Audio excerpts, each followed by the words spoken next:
Welcome to the dog days of training camp. We have just finished day 9 of Saturday's practice. We got one more to go this week before we hit a break and then get ourselves ready to head up to Chicago and then Detroit. But obviously, it's important that you have crisp, clean practices and, more importantly, avoid injuries. And fortunately for the Dolphins, they escaped an important one where Jaelan Phillips said he only has a bruise as opposed to something a little bit more serious. He left practice earlier today, but that was a whoo kind of moment. Joining me is Isaiah Smalls, who is attendance in a practice today. Isaiah, how would you wrap up and assess Saturday's Dolphins performance in front of the members-only crowd? It was very much so, like you said, right? It definitely gave dog days of summer in the sense that, look, guys been doing it. It's been more than a week at this point. It's day 4 pads, right? And so wasn't necessarily, I would call it more so of a stalemate than any winners, because it wasn't necessarily like one side of the ball did not dominate the other, right? It just seemed a little bit more balanced, which is good though, right? At this point in the summer, you kind of want to see you don't want to see one side of the ball being extreme and the other side of the ball being like, oh my God, what are we going to do there, right? So, it was a good practice. It's Saturday, early morning. Guys got one more tomorrow before an off day. So, it's getting there. It's getting there. The team is finally beginning to take shape, and we're learning a lot for sure. Yeah, we mentioned the Jaelan Phillips knee scare. I think it was his left leg. But Jaelan reported on Twitter, as players should, that hey, people, calm down. It's just a bruise. That's one of the more important players, and it happened on a day where he was the orange jersey player, and rightfully so. Even though I will make the argument the orange jersey is a fraud right now. If Willie Gay, if Willie Gay does not get it tomorrow, orange jersey fraudulent. I will certainly join that campaign. That campaign. I will certainly join the orange jersey fraudulent campaign if Willie Gay Jr. is not the orange jersey player tomorrow. I'm sorry to whoever fan that is. You probably were wanting a Tyreek jersey or Zach Sealer jersey. Yeah, Zach Sealer, Kenneth Grant. Sorry, you're getting the Willie Gay Jr. jersey tomorrow, man. But you shouldn't be mad at, though. He has been balling during training camp. The only player that I would excuse getting an orange jersey, even though I didn't think he was dominant today, was Patrick Paul. I can let that slide, but I'm sorry. The Willie Gay, Willie Gay shun of the orange jersey. We need a recount. Now to get to some of the negative news. Dee Eskridge, who to me had been the number 3 receiver in camp, one of the top playmakers for Zach Wilson and Quentin Ewers. He suffered what appears to be a right hamstring injury on the very last snap of 11 on 11s. He was carted off the field. That hopefully is not as serious as it looked. But also, we did not have Austin Jackson today, and the NFL Network is reporting that Austin Jackson will be back in week 1. So this is not something that is minor. I will say this about Austin Jackson. He had not been practicing as well as I had hoped he would have been. If you explain to me that something had been brewing, I will say, okay, that makes a little bit of sense, because I would argue to you he had been the weakest performer of all the starting offensive linemen, and that's says a lot since Andrew Meyer had been on the starting offensive line. For sure. And we know how important, in my opinion, Austin Jackson is to the offensive line, especially the run game. So hopefully this is a healthy, speedy recovery and it's nothing serious. But that's 2 players that potentially might be gone for the exhibition season, even though we really didn't need to see Austin Jackson that much. Is it concerning? Yes. But this is what happens during training camp. especially when you get to day 9, day 10, day 11. Players' bodies are sore. It's hot and humid. They're banging against each other for multiple days. I'm surprised we've only seen one fight because it's hot out there, and people get irritable, especially when you've seen the same guy over and over and over again. He knows your plays, you know his plays. Yep. That's why the importance of joint practices is so important, because you get a team that don't know your plays, don't know your tendencies. So it'll be interesting to see what happens when the joint practices start. But I will say this. Today, Keon Smith got moved to left tackle. He is naturally a tackle. He had been working at guard. Keon is a young player who went on IR last year after getting injured during the exhibition season. He's infamous or known amongst Dolphin fans for Chris Greer saying, teams made us offers for Keon Smith. And so he's a young developmental player. I don't think he was performing well at guard. He went out to tackle today, and I got to say, one of my top performers today. I'm glad to see him back out there. I'm glad to see him shining once again. He was at right tackle, correct? No, he was at left tackle. Even though we're not supposed to tell people those things.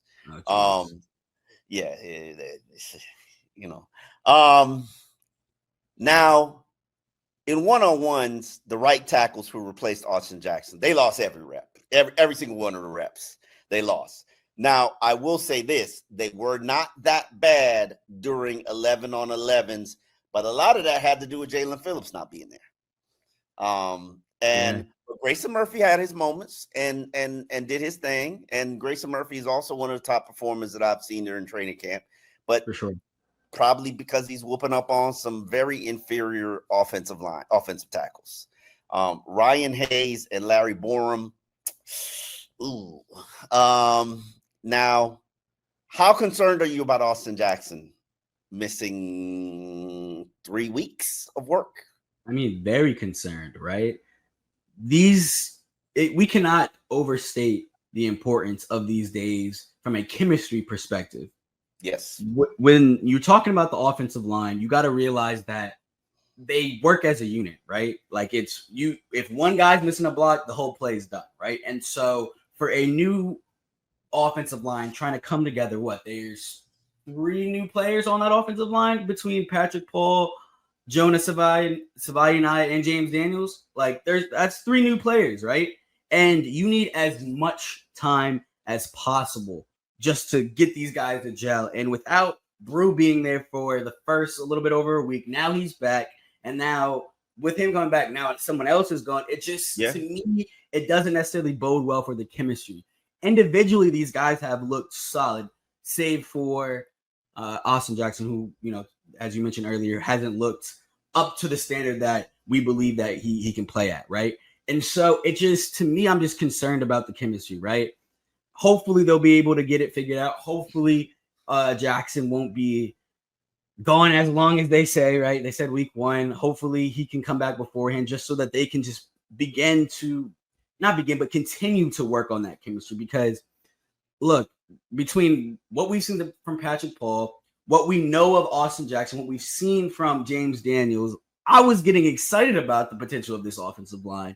I agree. Save for the backups, right? It's, if one guy goes down, it's going to get a little bit scary. So I say all that to say I am a bit concerned. Hopefully it's not as serious as the good people over there at NFL Network made it out to be, but it's just like 1 step forward, 2 steps back sometimes with this team. Yeah, I mean, but that's offensive line. And as I consistently point out, I don't think I've been here one season where you're not on your 7th, 8th, if not 9th offensive lineman. That's just, I mean, when you finish a season in 2023, you had 3 backups on the interior of the line, and then Teron Armstead on one leg. And I believe Austin Jackson was playing with like a torn abductor. It's this is the nature of the position they play. They play 1,000, if not 1,100 snaps a season. Chemistry is majorly important. And I will say this, and I tweeted out this morning, one of my first thoughts this morning was I was actually excited about going to training camp today because I knew it was going to be another padded practice. And I wanted to see if the offensive line was going to take that next step, because they've been taking a step forward every day and getting better every single day when pads came on. And I was excited to see if they want to take another step forward. And, injuries happen, but this is what happens in an NFL season. It is what it is. Fortunately for Dolphins, I look at it as a lucky day because nothing happened to Jaelan Phillips' knee. And I would argue to you, Jaelan Phillips might be right up there with Zach Sealer as probably the top performers on that defense. He's been doing so many different things. He's standing up as an outside linebacker. He's very fluid. He's in coverage. Yeah, he's in coverage. He's rushing. And I just don't want any setbacks for Jaelan Phillips. I thought about this. His orange jersey day, his best orange jersey day yesterday. Whether it was, I'm not gonna argue whether that was earned, because he did well. He did well yesterday. I'm not gonna argue that whether that was earned. For sure. Even though I am an orange jersey conspiracist right now. But when he suffered his Achilles injury, he was playing his best game against the Jets on that MetLife turf, and the Achilles popped. Last year, got injured against Tennessee, got injured early in the game, forced the coaches to let him back in, then tears the ACL. My point is, sometimes you got to protect players against themselves. And I have made the argument on this very podcast that I don't know why Jaelan Phillips and Bradley Chubb are practicing every day. Like, one should be on, one should be off. And you're talking about two guys. Let's not pretend like Bradley Chubb has looked the same since pads have come on. Yeah, that's true. I get it. You got to get through the dog days of summer and these periods and push your body. But is Bradley Chubb and Jaelan Phillips two players that I really want to push their body? That's just my personal take. Now, Mike McDaniel is way more cautious about sports science and injuries than I am. But and he's a big proponent on giving guys every other day off, especially when they're battling injuries or they're in the 30-year-old club. We can't take those chances with those two players. It's just an irresponsible thing to do, because this defense is totally different when they're healthy and on the field, as opposed like you're banking on this weak secondary being held up by your pass rushers. Okay, so what happens when you don't have your pass rushers? Answer me that. It's a slippery slope, man. It's gonna get real ugly real quickly, man. I don't want that for sure. Yeah. For sure. Now, one of the players that we have been praising probably consecutively, consistently, it has been Patrick Paul, who the second-year offensive tackle who's going to be taking over for Teron Armstead, who was at practice again today. Patrick Paul probably had about 3 dominant days when padded practice. Today, I don't know if I would consider it a dominant day, but I will say this. Jaelan Waddle, we got too many Jaelens. Jaelan Waddle scored on a screenplay from Tua. I forget what the yardage was, but it was about 30 yards. No, that was more than 30 yards. More than 30 yards? Yeah, I think that might have been 60, because I think they started at the 40. So that was 60 yards? Okay. Yeah, and he scored on a screenplay, and Patrick Paul was running ahead of him the entire play. They got that out. Tommy from Hialeah, not Tommy from Hialeah got the video out. So if you want that illegal video on the streets, you know where to find it. Now the play got called back because there was a false start, and that false start, it sounded like Patrick Paul took ownership for that false start. But to see a 6'7", 340-pound man running ahead of Jaelan Waddle as a personal protector on a screenplay for about 60 yards, that was quite impressive. And I'm telling you, if you have not watched Patrick Paul during practice, you will be thoroughly impressed. And today we got a chance to talk to him about his one-on-one performances. Honestly, it was just fun, like getting out in space, working on the timing of it. But then once you're out there, the play goes, you're just trying to take anything out. Clear the path, clear the way, and then it was a touchdown, so can't complain. Now, was it your false start? Who committed the false start? Well, so it was you. I don't even know. You've been unstoppable during one-on-ones. What's been the key to your success, and what sort of confidence does that build within you when you stop a player of Bradley Chubb's caliber? Honestly, I've been coached really well, my entire career, and especially when I've got here. And one-on-ones is always my favorite thing because, it's a way to work your craft in the pass rush setting and then just a way to compete. So every rep I'm competing and I can't let anyone get past me. That's the goal. How does that translate to the team periods?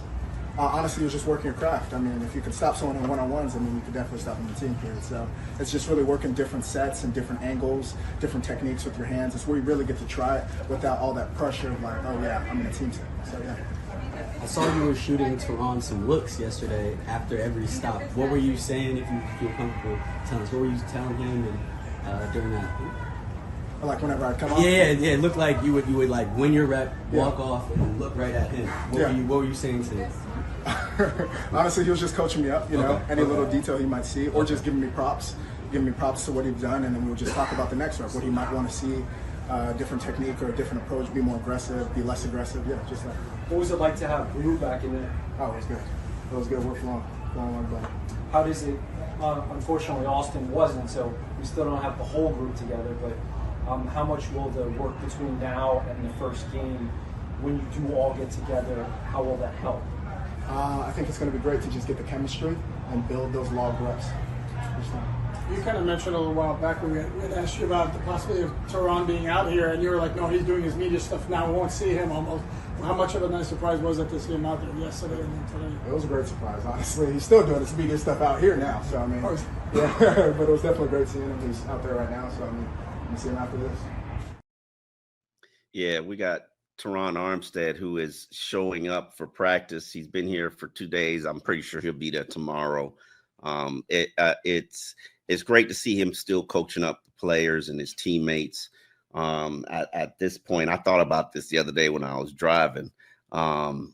If something happened, could we call Teron in a pinch to come out of retirement and give us? He wasn't practicing anyway. He was just playing Sundays. So just a thought to put it out there. Just a thought. So Isaiah, who were some of your top standouts from today's Saturday practice? Obviously, Willie Gay Jr. is a guy who has been a perennial mainstay on this list. Specifically, I want to give him a shout out today because after days and days and days of getting PBUs, he finally got the big one. Finally got that interception. Then he dropped another one. And he did drop one right after that. But I'm giving him credit for that pick because while other members of the media might disagree, it looked like he took that John to the house. No, he took it to the house. He took it to the house. Just make sure we're in agreement on that. No, he took it to the house. Yeah. And so that to me was very impressive. And then on the other side of the ball, I got to give another shout out to Alexander Madison, right? A guy who has really came alive once pads came on. He had, at least one rush that we before the big one. I got the big one. We got the big one. Okay. Before the big one, he had I think 1 or 2 rushes of 10, 12 yards, and then he just home run 50+ yard rush. No, it was 35. It was 35. 35 at safety. I think Jordan got stopped by the safety, literally right at the goal line, right before the goal line, maybe at the 5. So you got to give credit where credit's due. A great rush, just really, again, from the middle and was able to take it to the outside and just go to the right. Yes, I've been very impressed by him, and it was just a good day for him overall. Got to give a shout out. I believe John Saunders had a pick today as well. Yes, which was good because and he had a forced fumble as well. Yes, and literally ripped the ball from Jalen Wright. John Saunders is a rookie safety from Louisville. Nope, that's Storm Duck, Mississippi. So just want to give him a shout out as well, especially considering the injuries at safety. Right, we need guys that can step up. So shout out to those 3 individuals. Now, speaking of injuries, we also had Cam Smith did not work today. As most people who follow my reporting, he's been wearing a compression sleeve. That's always the telltale sign that something is going on with a player. Apparently, he's been shut down. More than likely, it's a soft tissue issue. And then Jason Marshall Jr. was held out of practice today. Do not know what the factors are, but I've always erred on the side of caution when a player is battling something. The last thing you would do is want to push him to continue to practice on it. But the secondary they didn't have a bad day. They continue to not have bad days. No, not at all. Definitely not a bad day for them. Yeah. A few interceptions, few PBUs. Not really a big play other than the Patrick Paul. Tanner kind of had a nice big play. Yes, he did. I think from Quinn Ewers, who had a solid day today. Yeah. Quinn Ewers he disappeared for a couple of days, went AWOL, and but he's back. He's back showcasing himself. Still QB3 because people love to have him. He's gonna have to tear up the exhibition season. Yeah. Oh yeah. In order to dislodge Zach Wilson, who is hot and cold. A guy who is pretty much responsible for holding the entire secondary down because it is filled with young players is Minka Fitzpatrick. He talked about knowing that he is the leader of the secondary. That's what he was brought here to be. But there's a little bit of a journey, according to Minka, to become one of the leaders of this team. And here's Minka sharing what that process is like. Safeties, Minka has stood out to you, has impressed you the last week? They've all done a good job. They're all out here trying to execute at a high level, communicate at a high level, be physical and fly to the ball. That's what makes a great safety, and I think that's what we emphasize in our room.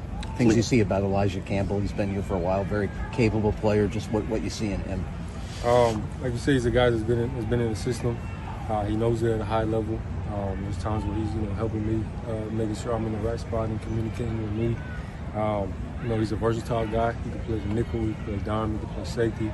And I think having versatility is a great quality that he has. Some of those periods with the defense, I think blitzes have been pretty dominant for you guys. What stands out to you about the pressure menu that Weave has for how they can send so many guys after the quarterback? Yeah, I think the fact that he sends pressure in so many different forms. Some places they send two or three the same guys.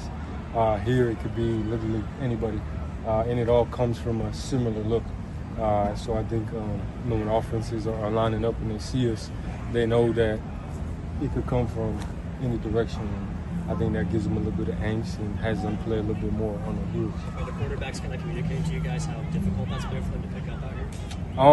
More so with disguises that we throw at them. Less so. That's more so. Offensive line and stuff like that. So more so about disguises. When you have such a young group of players out there, cornerbacks and safeties, how much of a challenge is it for the veteran like yourself to make sure that everybody's on the same page?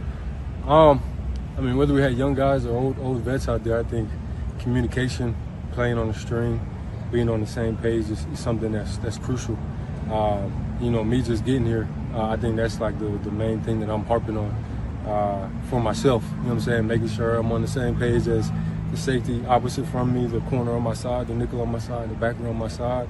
And I'm overemphasizing, like when I say something, I need confirmation that whether it's a hip tap, a helmet tap, or a thumbs up.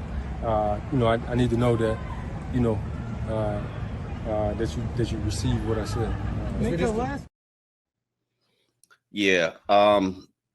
I gotta acknowledge that Ashton Davis was out there with a boot and a scooter. So Ashton Davis was handling the starting safety spot opposite Minka Fitzpatrick during the practices that he was participating before he suffered the injury. We know the injury is not the Achilles, but we don't know exactly what the nature is. And for those who do not know, Dolphins do not share injuries when they don't have to, which is during this period. In the regular season, for betting purposes, they got to share it. They don't have to share it right now because they believe it gives others a competitive advantage. If I have to guess, I would believe if he hasn't been put on IR right now, if you put a player on IR right now, they're done for the season. They cannot come back, which is what happened with Cater Kohu. So you're not going to see him get put on the IR till the 53-man roster is composed. And I believe now the new rule is you could put players on IR at that point when the 53-man roster is assembled, and then they can come back during the season. I believe it's 8 games that they have to sit out and miss. So more than likely, this is a guess, you're not going to see Ashton Davis for the first half of the season. Now, my question is, who steps up and replaces him? Ife Melifonwu has not been practicing. We don't know the nature of his injury. He's on the non-football injury list, which active non-football injury, which means basically he's injured, but they didn't hurt him. He hurt himself while training in the offseason. It's semantics. It's stupid. If I'm training for the football season, like, come on. But if he is getting closer to practicing, I'm not sure exactly when he's going to practice. I doubt they're going to put him out there for his very first week against Chicago Bears. Maybe he starts to begin one-on-ones during that period. This is the process that we go through, which is part of the reason you saw Aaron Brewer come back today. Aaron Brewer, the starting center, came back today. So it's interesting to see what's happening and who will step up at that safety spot. But then also, when you know the cornerback situation, it's anybody's guess who are the 3 starting cornerbacks, including the nickel.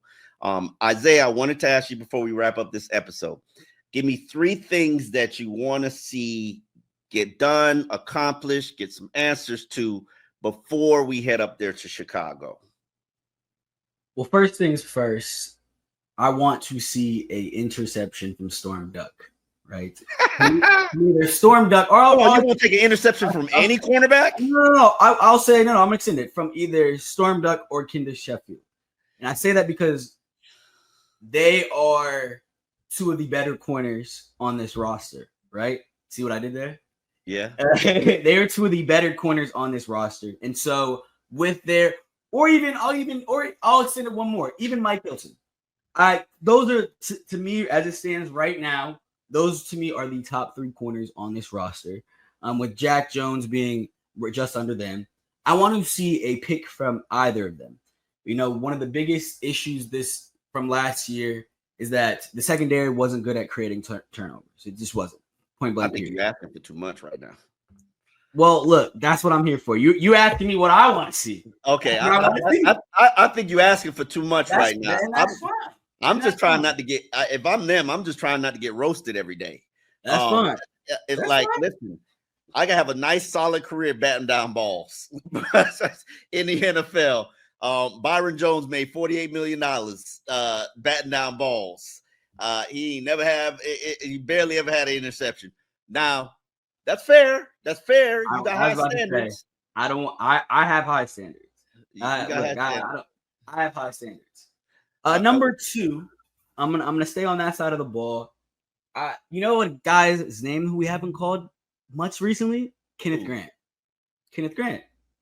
I want to see a play from him. Now, not to say he hasn't been making plays. What kind of play? What kind of play you want to see? I want to see a sack? 1 or 2 things. I want to see obviously a sack. That's that's obviously there, but I want to see him also get a just tackle in the backfield. Like, it could be him stopping the run.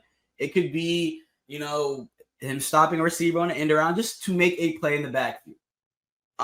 Or third, him make a play so that Zach Sealer will get a sack. He either takes on 2 blockers, freeing up Zach Sealer or something like that. An assist. You know what I would like to point out? You don't see twists and stunts from this defensive line right now.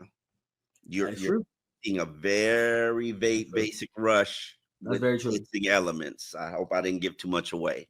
And probably did, but I remember it was Vic Fangio year. Vic did not want his players twisting and stunting. And ultimately, Christian Wilkins and Zach Sealer said, we are twist and stunt guys. We're going to twist and stunt. You're going to deal with it. And then they started producing sacks because they were like, that's how we get money. Yeah. So I don't know how much of this, and that's something we'll get an opportunity to talk to Anthony Weaver, the defensive coordinator. And I got some questions for him. For sure. So that, we'll get some clarification on that next week. What's your final thing? I want to see a big play from Tyreek. That's it. I think he had some earlier in. He had like one, maybe two. But the big plays so far from an offensive standpoint have come from Jalen Waddle primarily, Ashan. Obviously, Madison has made a few, but not much Tyreek. I would say that the other guys kind of pacing him in that area, right? And we all know Tyreek is the heart and soul of this offense. Like this, he makes this offense. Are you worried about Tyreek though? No, I'm not worried. I'm not worried. I think Tyreek is pacing himself, to be honest with you, and that's fine. Maybe that's it. I'm not saying. You know, I think that it would be counterproductive for Tyreek to be out here destroying these cornerbacks' confidence. And I'm not saying that that's what's going on. I'm not saying that that's what's not going on. But be real with you, I barely see Tyreek at practice. Like, it was a very light Tyreek day today. Oh, definitely, for sure. Yeah, for sure. And he's 30 years old. We just saw him run a 10-4-1-4. Like, we good. You know what I'm saying? I hear you. I hear you. I just because I think a lot of times, you know, especially with this narrative surrounding the team and are Tyreek and Tua okay? And obviously they are they? I think they'll get it figured out by week one. That means no. That means no. That means you're saying that they're not okay right now. I think they're working on it. I think like to be honest to use what McDaniel, Tyreek, and even Tua said, they're working on it. It's a work in progress. Relationships are not easy. They are not easy. There is a lot of struggle when it comes to relationships, especially a working relationship, right? And so, look, it is what it is. Like, people go through things, and I'm not saying that like it was, oh my God, like we should be worried. No, but as I mentioned in my story that I wrote yesterday about Tyreek and Tua, look, winning solves a lot of problems, right? It does. Once those wins start to stack up, they'll figure it out. I think the best example of that is last year with Jalen Hurts and AJ Brown, right? There was a lot of talk about how that relationship is fractured, blah, blah, blah, blah, blah. And what happens? They win the Super Bowl, they win the big one, and it's all fun and games, right? So I think that's the same thing that's gonna happen. Like I'm not saying the Dolphins are a Super Bowl pick. That's not what I'm saying. I'm just saying that like once the wins start to stack up and you realize like, man, he is real important to this team. Like, come on now. Like you gonna give him the ball. So I mean, yeah, and Mike is gonna call plays for him, and he's gonna be the motion guy, and and I know Tyreek said yesterday that he doesn't know the offense after 3 years, blah blah blah.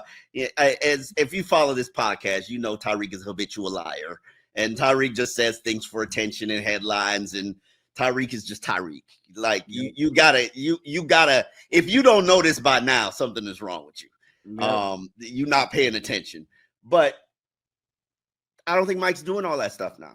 I think Mike is just working on his basic stuff and getting play calls and seeing what players can do. We haven't even had Darren Waller out here yet. So that's another guy we'll be interested to see when he gets unleashed. But on that note, that's been Dolphins in Depth. We will actually be back tomorrow because they got our practice tomorrow. We will continue this run of Dolphins in Depth podcast for the Miami Herald. Every day, the Miami Dolphins have training camp practice. On that note, we are out. Peace.